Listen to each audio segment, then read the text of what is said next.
dejes de clamar. Diga conmigo, nunca debo dejar de clamar. Vamos por favor al libro del profeta Jeremías, Antiguo Testamento. Libro del profeta Jeremías, capítulo 33, versículo 3. Nunca dejes de clamar. Jeremías, capítulo 33, versículo 3. Jeremías 33, 3 es bastante conocido por la iglesia y hasta de memoria no lo sabemos. Así que los que se lo saben, léanlo conmigo. Clama a mí y yo te responderé y te enseñaré cosas como grandes y ocultas que tú no conoces. Dios está dispuesto a enseñarnos cosas grandes y ocultas que no conocemos. Eso se llama revelación de Dios. ¿Cuántos necesitan revelación de Dios? Amado hermano que está presente y los que están viendo la transmisión, necesitamos tener revelación de Dios para poder vivir una vida como Dios quiere que la vivamos.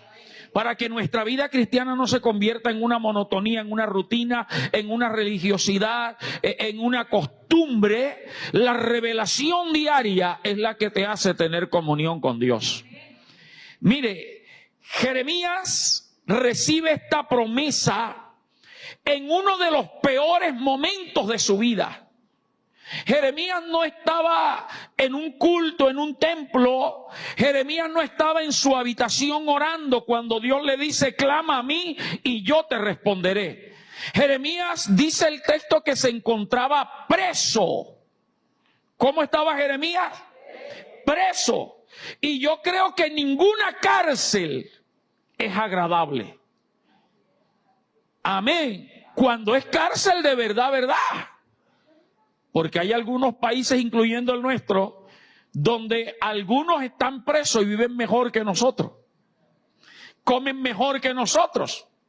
Pero Jeremías estaba preso y allí en medio de esa situación es donde Dios le dice, mira Jeremías, clama a mí y yo te voy a responder y te voy a enseñar cosas grandes y ocultas que tú no conoces.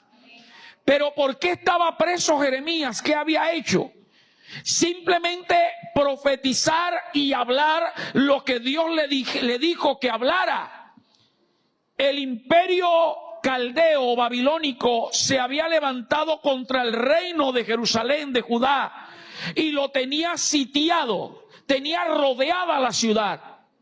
Y habían profetas falsos, como los hay en todos los tiempos, que solo se dedican a profetizar bien y no mal. Y eso es lo que le gusta a la gente, que les prediquen y les hablen de bendición y de prosperidad sin condición. Amén. Y los profetas le profetizaban al rey que iban a salir victoriosos, que Dios los iba a libertar. Pero Jeremías viene con una profecía diferente.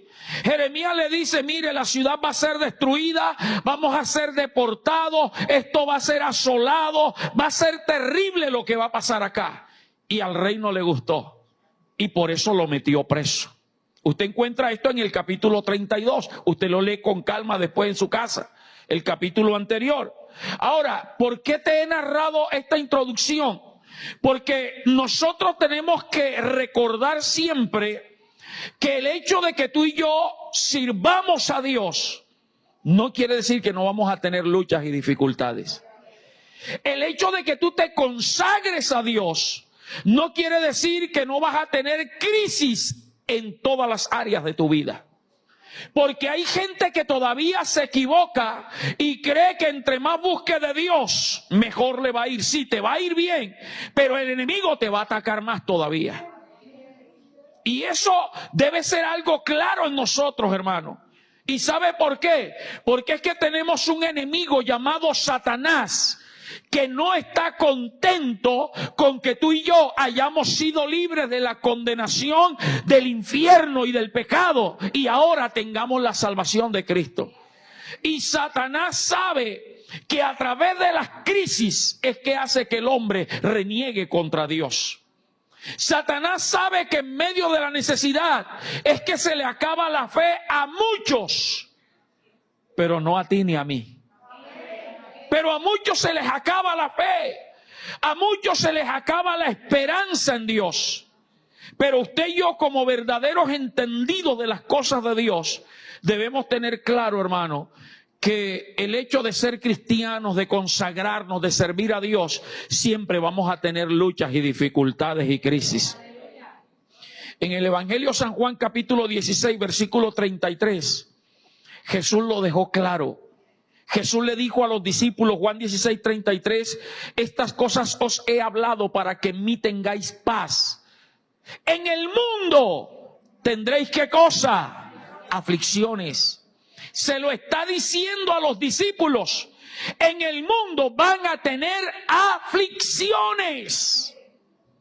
Y está en plural, o sea, que van a venir tendréis aflicción. Quiere decir que van a venir cualquier cantidad de luchas a lo largo de nuestra vida.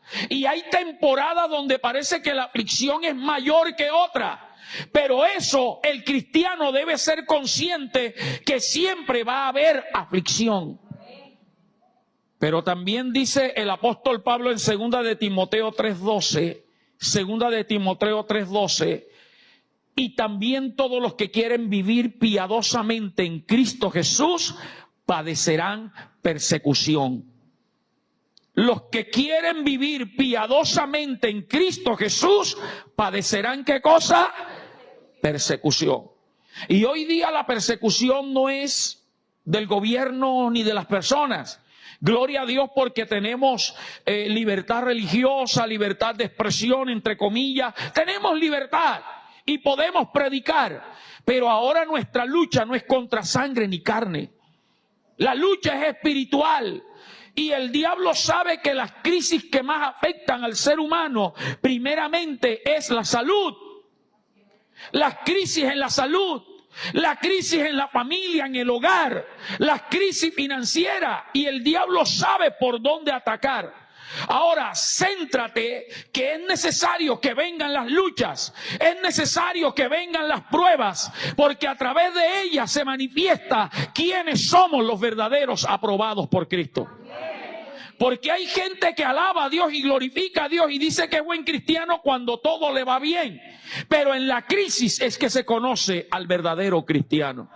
Y yo creo que todos los que estamos aquí hemos atravesado luchas, dificultades. Y el hecho de estar aquí es porque estamos demostrándole al diablo que nada ni nadie nos separará del amor de Dios que es en Cristo Jesús. Alaba a Dios y dale toda la gloria. Por eso el apóstol Pablo lo dijo, y usted y yo tenemos que apropiarnos de ese texto. Por allá en Romanos 8, Pablo dijo, por lo cual estoy seguro. Diga conmigo, yo estoy seguro. O sea, esa seguridad dependía de él.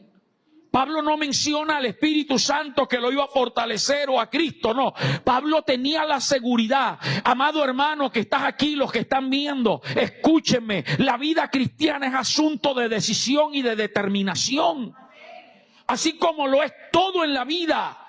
Usted decide ser lo que es. Y cuando usted está seguro de su decisión, nadie puede ejercer influencia en usted para cambiarlo de idea.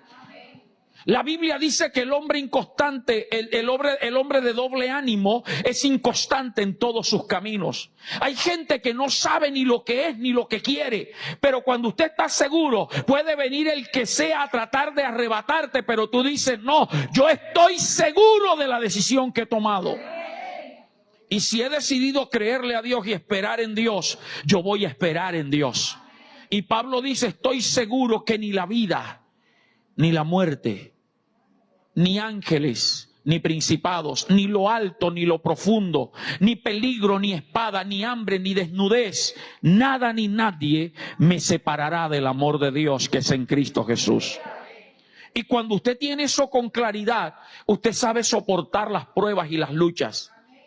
Hace unos meses atrás yo le decía que cuando tú y yo dormimos plácidamente, Satanás está maquinando la aflicción de ese día.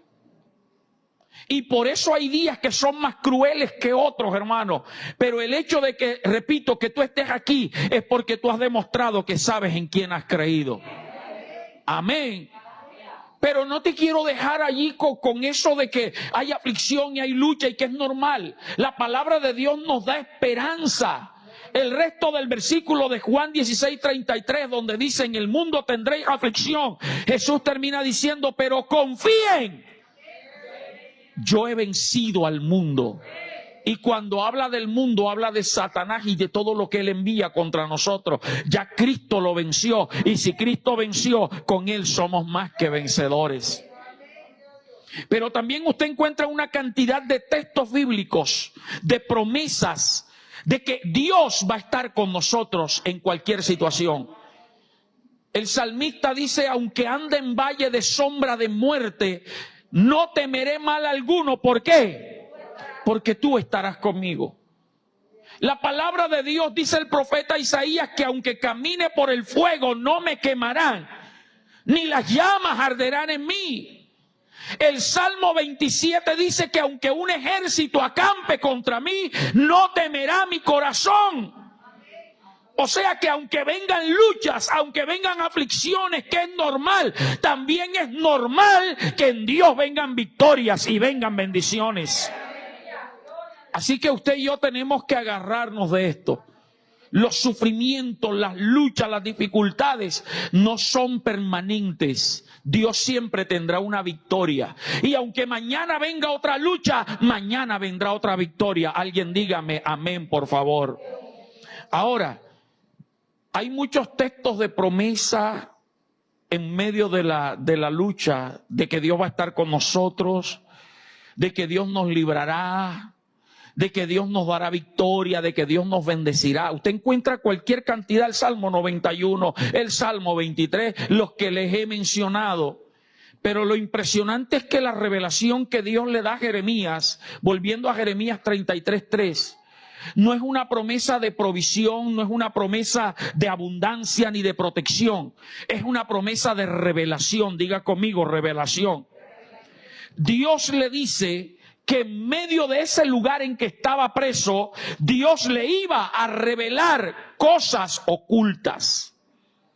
Entonces necesitamos entender, escúcheme, que las grandes revelaciones de Dios pueden venir en las peores circunstancias de nuestra vida. No sé si me hice entender. Las más grandes revelaciones de Dios pueden venir a tu vida en los peores momentos de tu vida. Todo depende de la actitud con que tú la asumas. Sea cual sea el momento en el cual estés viviendo o vayas a vivir, Dios siempre tendrá algo que revelarte. El problema es que nosotros queremos que Dios nos revele cómo nos va a sacar del problema. Pero muchas veces lo que Dios quiere es revelarnos otra cosa. Y por no estar atento no entendemos. Pero yo sé que usted está atento a la palabra de Dios hoy. Y sea cual sea tu aflicción, tu lucha, tu prueba, tu dificultad, tu enfermedad, tu necesidad, lo que esté pasando en el hogar, en la familia, hoy a través de hombres que pasaron dificultades y tuvieron revelación en la dificultad, Dios te va a revelar a ti cosas grandes que tú estás necesitando. Y permítame tomar el primero de ellos, que fue Jacob. La palabra de Dios nos enseña acerca del engaño que Jacob hizo a su padre Isaac, suplantando a su hermano Esaú. Conocemos la historia. Génesis 24, voy a ir directo a lo que necesito que hablemos. Cuando Esaú se entera que su hermano lo había suplantado, se había disfrazado de él para obtener la bendición de su papá, Esaú decide matar a Jacob, lo amenaza. Y Esaú dice: tan pronto muera mi papá, yo mato a mi hermano. Tuvieron que extraditar, sacar a Jacob de allí. Y lo enviaron sin nada, huyendo por el desierto, con una dirección sin saber exactamente cuál era. Iba con lo que llevaba encima solamente. Y en medio de esa aflicción se acuesta a dormir. Y a veces las aflicciones no nos dejan dormir. Por eso Jesús dijo, vengan a mí los que están trabajados y cargados, porque yo los haré ¿qué? Descansar. En medio de la aflicción, aprende a estar tranquilo. Que Dios tiene el control. Porque si te pones a llorar, a afligir, vas a añadir una aflicción más. Amén. Porque si no duermes y no comes por el problema, te vas a enfermar tú. Y si tu problema es por un enfermo en casa, ¿quién va a cuidar a quién? Jacob se acostó a dormir, capítulo 24 de Génesis, versículo 12, y en la aflicción viene la revelación. Mire que antes Jacob no tenía revelación. Jacob, aunque Dios lo había escogido, Jacob no tenía revelación de Dios. Ahora que está huyendo, amenazado, asustado, Dios se le aparece, versículo 12 de Génesis 24. Dice, y soñó, ahí lo tenemos, y he aquí una escalera que estaba apoyada en tierra y su extremo tocaba ¿dónde? Oiga el sueño, tenga atención a todo esto. Tocaba el piso y tocaba el cielo. Y he aquí ángeles de Dios que hacían ¿qué? Subían y bajaban por ella. Versículo 13. Y he aquí Jehová estaba ¿dónde? En lo alto de ella, el cual dijo, yo soy Jehová, el Dios de Abraham tu padre y el Dios de Isaac. La tierra en que estás acostado te la daré a ti y a tu descendencia.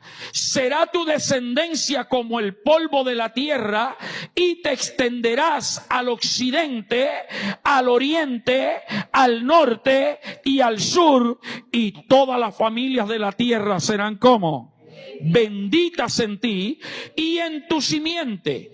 He aquí yo estoy contigo y te guardaré por donde quiera que fueres y volveré a traerte a esta tierra, porque no te dejaré hasta que haya hecho lo que te he dicho. En medio de la crisis, de la amenaza de muerte, de la soledad, del frío donde estaba durmiendo, tiene una revelación. Ahora, ¿qué es lo que Dios te quiere decir? Esa escalera que Jacob vio que iba del piso al cielo, hoy nosotros tenemos una gran escalera que se llama la oración, que es la que conecta la tierra con el cielo, es el camino para poder llegar a la presencia de Dios, es la oración. Hermano, no dejes de orar. Lo primero que el diablo quiere hacernos es quitarnos el deseo de orar, las ganas de orar, y hasta que quiere hacernos sentir indignos. Pero cuando tú sabes de la revelación de Dios, tú oras y esa oración te va a conectar con el cielo. Y no solamente te va a conectar con el cielo, sino que Jacob vio ángeles que subían y ángeles que ¿qué? Que descendían, que bajaban. Hermano, cuando tú oras, la gloria de Dios va a descender sobre ti. Tu oración va a subir al trono de Dios. Y cuando tú eres entendido de las cosas espirituales, tú no oras para que Dios te resuelva el problema. Tú oras para que Dios te traiga paz, para que Dios te traiga esperanza, para que Dios te traiga confianza, para que Dios se lleve la tristeza. Esos son los ángeles que suben y bajan. Y yo sé que muchos hemos visto en medio de la aflicción esa escalera. Dios ha enviado bendición. Dios ha enviado su gloria en favor nuestro. Amén. Y en medio de la aflicción Dios le dice a Jacob, yo te volveré a traer a esta tierra. Te vas huyendo, vas a abandonar lo que tú creías que era tuyo, pero Dios, yo te voy a volver a traer acá. Hermano, en medio de la aflicción, cuando tú oras, Dios te va a recordar que lo que Él te ha dado, nada ni nadie te lo puede quitar. Y que aunque por momentos tengas que salir huyendo y abandonarlo todo, Dios te va a traer de regreso, porque la bendición de Jehová, nada ni nadie nos las puede arrebatar. Le habla en esa revelación de que lo multiplicaría. de que en Él serían benditas las familias de la tierra. Hermano, en medio de la aflicción, en medio de tu necesidad, si es financiera, Dios te va a prometer y te va a hablar y te va a decir que Él te va a multiplicar lo que has perdido, lo que te han quitado, lo que te han robado. Dios te lo va a devolver. Y cuando Dios devuelve, Dios no devuelve la misma cantidad, Dios devuelve multiplicado. Alguien que lo crea, diga gloria a Dios. Así que, hermano, no te detengas, no te detengas. En medio de esa revelación de Jacob, me gusta el último versículo, vamos a leerlo ahí donde estamos.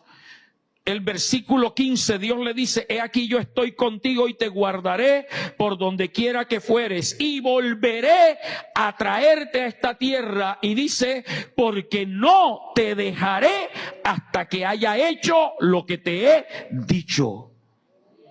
¿Cuál es la revelación que debes buscar en medio de la aflicción? Que Dios te va a guardar siempre y que no te va a soltar hasta que Él cumpla el propósito con el cual te trajo a esta tierra. Permíteme recordarte, tú y yo no somos producto de la casualidad en esta tierra. Tú y yo no somos planificación de nuestros padres. Tú y yo somos propósito del Dios vivo.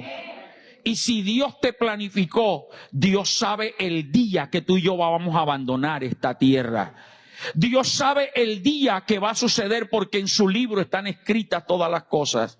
Así que hoy, no sé si alguien necesitaba escuchar esto, pero hoy Dios te dice: no te dejaré hasta que haya hecho lo que te he dicho. Permíteme hablarte de otro personaje en aflicción. Recibió revelación, el profeta Elías. Elías es un hombre de cosas extraordinarias. Elías le habla al rey y le dice: mira, no va a llover sino cuando yo diga, por mi palabra. Elías va donde la viuda y le dice: mira, he aquí, así dice Jehová, el aceite no disminuirá ni la harina escaseará hasta que Jehová haga llover sobre la tierra. Elías estaba acostumbrado a hablar palabra de Dios, pero Elías no había tenido una revelación grande de parte de Dios a favor de él. Todo lo que Elías hablaba era para el pueblo, toda revelación que recibía era para ministrarla a otro, pero él no tenía revelación para él. Y sabe que así hay muchos pastores y predicadores, tienen revelación para darle al pueblo, pero ellos no tienen revelación para ellos. Y en el momento de la aflicción de Elías, después que mata a los profetas de Baal, que la reina Jezabel lo amenaza, vamos al primer libro de Reyes, capítulo 19, versículo 11. Después que la reina Jezabel lo amenaza, Elías sale huyendo, deja al criado y le dice: quédate aquí. En otras palabras, si me van a matar, que me maten a mí solo, pero no a ti, tú no tienes nada que ver en el asunto. Y dice que se va huyendo, se mete debajo de un enebro, Dios lo alimenta y luego lo manda al monte Carmelo. Allá se mete en una cueva, solo, asustado, preocupado, deseando morirse. Y ahí es donde Dios se le aparece. Cuando todo parece perdido, cuando todos te dan la espalda, cuando parece que no hay esperanza, ahí es donde Dios quiere aparecer a tu vida. Por eso Él te dice: clama a mí y yo te responderé. Primero de Reyes 19:11, ya lo tenemos. Colócalo, por favor. Y le dijo: sal fuera y ponte en el monte delante de Jehová. Y he aquí Jehová, que ¿qué? Que pasaba. Nunca lo había visto. Sabemos que no es la forma de Dios, no vio el rostro, pero dice que sintió que Jehová pasaba por allí. Primera experiencia personal. Hermano, en la aflicción necesitamos aprender a conocer al Dios a quien alabamos y a quien servimos. Porque muchas veces alabamos y servimos a Dios sin conocerle. Y para muestra, Job, íntegro, temeroso de Dios, ofrendaba a Dios todos los días, pero no conocía a Dios. Y la aflicción sirvió para él decir: de oídas te había oído, pero ahora mis ojos te ven. Elías, lo primero que aprendió en la revelación, en la aflicción, es a ver a Jehová que pasaba. Dice: y un grande y poderoso viento que rompía los montes y quebraba las peñas delante de Jehová, pero Jehová no estaba en el viento. Jehová iba pasando, pero no estaba en el viento. Y luego dice: y tras el viento un terremoto, pero Jehová no estaba en el terremoto. Y tras el terremoto un fuego, pero Jehová no estaba en el fuego. Y tras el fuego un silbo apacible y delicado. Gloria al Señor. Paso al versículo 15, por favor. Versículo 15. Ahí empieza Jehová a hablar con él. Y le dio Jehová, y le dijo Jehová: ve, vuélvete por tu camino, por el desierto de Damasco, y llegarás y ungirás a Hazael por rey de Siria, a Jehú hijo de Nimsi ungirás por rey de Israel, y a Eliseo hijo de Safat de Abel-Mehola ungirás para que sea profeta en tu lugar. ¿Qué es la revelación que recibe Elías? ¿Y qué es la revelación para nosotros en medio de la aflicción? Hermano, en primer lugar, Él te puede hablar a través de la persona que tú menos esperas. Y ahí es donde hay que estar atento en la aflicción. Y por eso a veces no entendemos o no sabemos oír a Dios. Porque cuando venimos al templo, queremos que predique el pastor o que predique el hermano tal, pero cuando vemos que va a predicar otra persona, que de pronto pensamos que no nos va a hablar Dios a través de él, nos cerramos y nos bloqueamos. Hermano, yo creo que Dios, aún de la boca de los niños, Él funda la fortaleza. Y aún a través de las piedras Dios puede hablarnos. Elías estaba acostumbrado a un Dios que detenía la lluvia y que envía lluvia torrencial. Elías estaba acostumbrado a un Dios que enviaba fuego del cielo. Elías estaba acostumbrado a un Dios de cosas sobrenaturales, que multiplicaba aceite, que multiplicaba harina. Ahí era donde él estaba acostumbrado a ver a Dios. Pero se llegó el momento donde Dios le quería demostrar que Dios es multiforme y que Él hace como Él quiere. Y en medio de un silbo apacible fue que Dios se le manifestó y le habló. Hermano, Dios te puede hablar aún a través de gente no cristiana. Amén.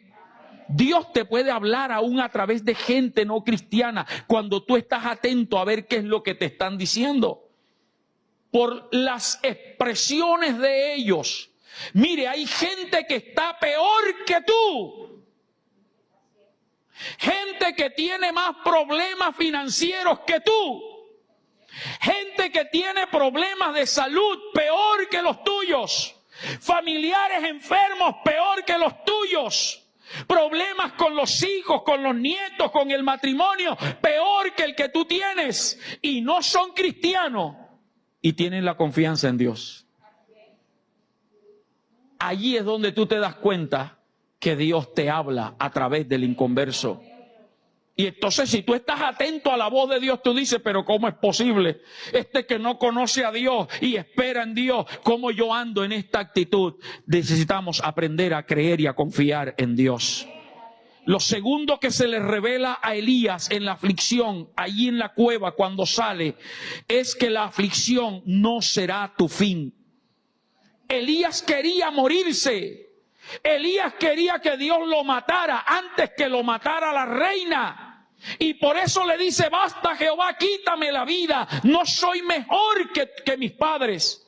Y es cuando Dios le dice: mira, Elías, no, todavía te resta largo camino. Tienes una trayectoria que continuar. Hoy Dios te dice: ese problema no tiene por qué acabar contigo ni con tu familia. Hay largo camino que Dios tiene trazado para ti. Alguien alabe a Dios, por favor. Y permítame terminar. Podría hablarte de muchos, pero permítame terminar con un par de hombres que estaban en la peor de las aflicciones de su vida. De verdugo terminó siendo víctima. le hablo del apóstol Pablo, acostumbrado a encarcelar cristianos, acostumbrado a meter en la cárcel a los cristianos, perseguirlos. Cuando se convierte, entonces lo persiguen a él. Y junto con Silas, dice la palabra que los azotaron mucho. Y ese azotar quiere decir que le dieron con vara en la espalda, que es donde normalmente azotaban a la gente. Y después de azotarlos, los metieron en el calabozo de más adentro. Y no eran cárceles como las nuestras, eran cuevas en las piedras, en las montañas. Allá en la oscuridad lo metieron, herido, solo, en la oscuridad, Pablo y Silas. Y allá todavía le meten los pies en el cepo, inmóviles. Pero ellos conocían lo que Dios le había dicho a Jeremías: clama a mí y yo te responderé. Y la palabra de Dios nos enseña en Hechos capítulo 16 que a medianoche ellos no estaban tristes ni afligidos. A medianoche ellos no estaban renegando contra Dios. A medianoche ellos estaban clamando a Dios a través de la alabanza. Dice el versículo 25 de Hechos 16: pero a medianoche, orando, Pablo y Silas cantaban himnos a Dios, y los presos, ¿qué? Los oían. Hermano, la gente que nos rodea tiene que escucharnos alabar a Dios. La gente que sabe por lo que tú y yo estamos viviendo tiene que vernos glorificando y oírnos glorificando a Dios. La gente los escuchaba, seguramente cantaban a voz en cuello, el eco de la cueva hacía que la voz retumbara más todavía. Ellos no estaban renegando y seguramente los que estaban presos con ellos no estaban con los pies en el cepo, estaban en los calabozos de más afuera. No estaban, de pronto no habían sido azotados con vara. Y seguramente ellos decían: ¿cómo estos que están peor que nosotros pueden alabar a Dios? Yo no sé cuántas veces te han dicho eso, pero tú como vas a la iglesia, tú como cantas, tú como crees en Dios, mira los problemas que tienes. Pero es que nosotros sabemos que en la aflicción tenemos un Dios que se glorifica, que la aflicción no es lo que nos va a detener a nosotros. Y cuando ellos oraban y cantaban, versículo 26, entonces sobrevino de repente un gran terremoto, de tal manera que los cimientos de la cárcel, ¿qué pasaba? Se sacudían. Y al instante se abrieron todas las puertas y las cadenas de todos se soltaron. 27, despertando el carcelero y viendo abiertas las puertas de la cárcel, sacó la espada y se iba a matar, pensando que los presos habían huido. Mas Pablo clamó a gran voz diciendo: no te hagas ningún mal, pues todos estamos aquí. Él entonces, pidiendo luz, se precipitó adentro y temblando se postró a los pies de Pablo y Silas, y sacándolo les dijo: señores, ¿qué debo hacer para ser salvo? Ellos dijeron, ¿cómo le dijeron? Cree en el Señor Jesucristo y serás salvo tú y tu casa.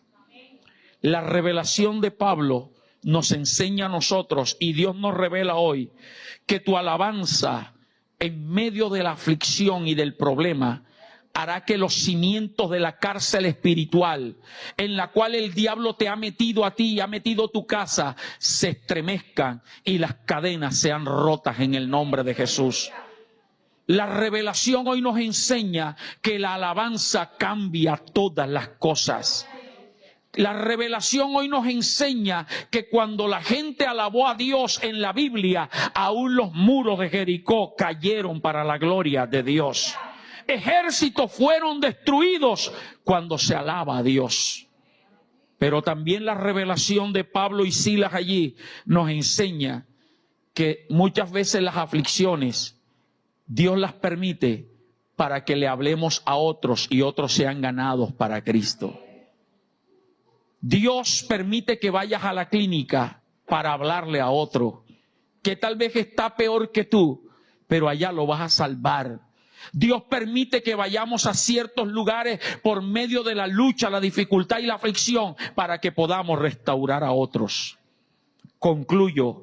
Los verdaderos discípulos que hemos aprendido y que creemos en Dios, tenemos claro que las crisis no son para desanimarnos, que las crisis no son para alejarnos de Dios, sino que las crisis son para aumentarnos la fe. Las crisis es para aumentar nuestra oración. La crisis es para aumentar nuestro estudio de la palabra. Las crisis nos tienen que mover a servir mejor a Dios. Las crisis nos tienen que mover a congregarnos. Porque cuando usted está maduro y crecido y conoce de la palabra, usted sabe que al venir a la casa de Dios, algo Dios va a hacer en medio de tu crisis. Y no solamente porque va a darte el milagro, a darte la solución, sino porque va a dar paz a tu alma y a tu corazón. Por eso, amado hermano, no dejes de clamar. Él te dice, clama a mí y yo te responderé. ¿Por qué no te colocas de pie?